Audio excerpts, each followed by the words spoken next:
Saya berada di Pantai Pananwareng. Saya akan melihat sejarah tentang Pananwareng. Itu lihat dari pohon bulu. Yang uniknya pohon bulu atau bambu ini berwarna kuning, dan saya ditemani oleh salah satu masyarakat yang tinggal di Pananwareng ini. Yuk.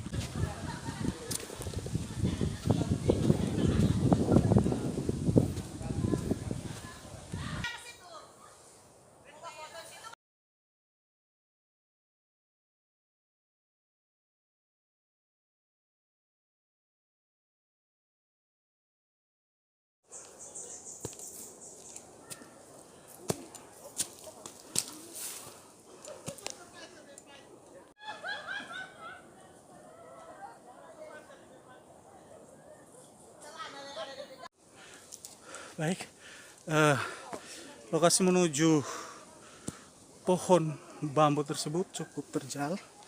Ini saya sudah berada di atas dan coba lihat ke bawah.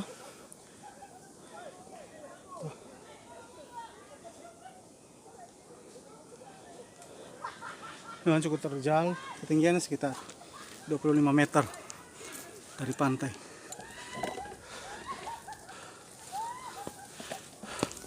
Ya, saya sudah ada di puncak. Di sini ada banyak batu-batu yang ternyata merupakan pusara atau kubur-kubur kuno dulu.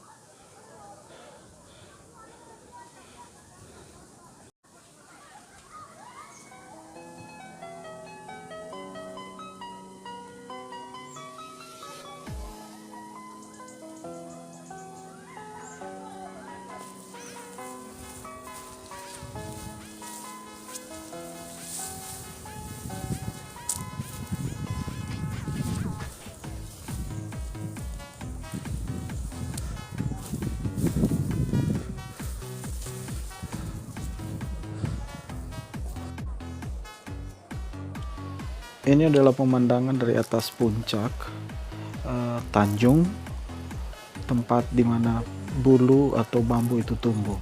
Terlihat di bawah Pantai Pananwareng, dan di sebelahnya ada Pulau Nusa Tabukan.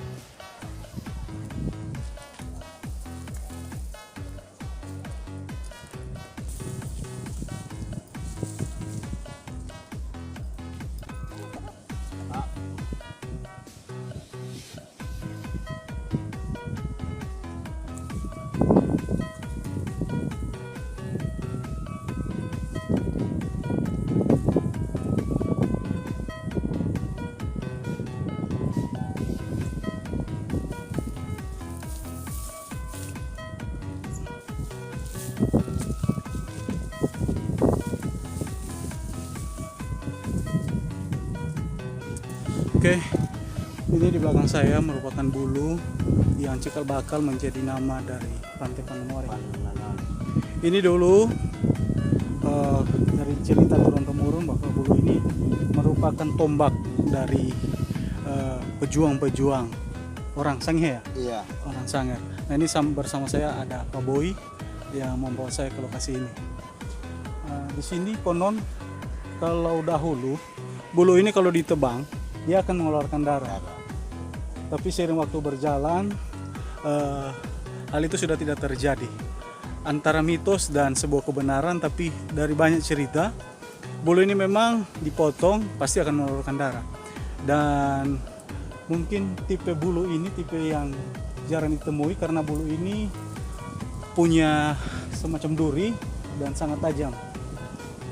Ini konon juga cerita bambu yang ditanam bukan ditanam dari pucuk. Biasanya kan ditanam dari ujung bawah pangkal, tapi ini dari pucuk.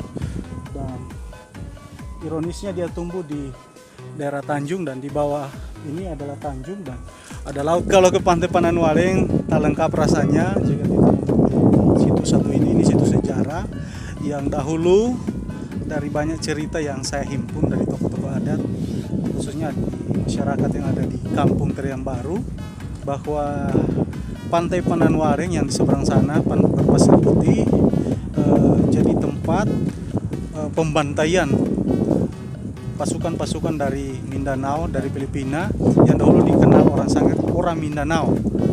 Jadi pas mereka datang, orang Sangihe sudah berada di pantai dan terjadilah perkelahian dan saling membunuh dan banyak korban waktu itu. Dan setelah pembantaian besar-besaran itu, tombak salah satu prajurit orang Sangihe ditanam, dan tombak itu konon ceritanya menjadi berdiri. Saya tidak percaya, tapi sejarah tombak itu ada saat ini. Jadi perhatikan di sini bambunya ada semacam duri yang tajam. Oke, demikian video yang saya sampaikan kepada kita semua.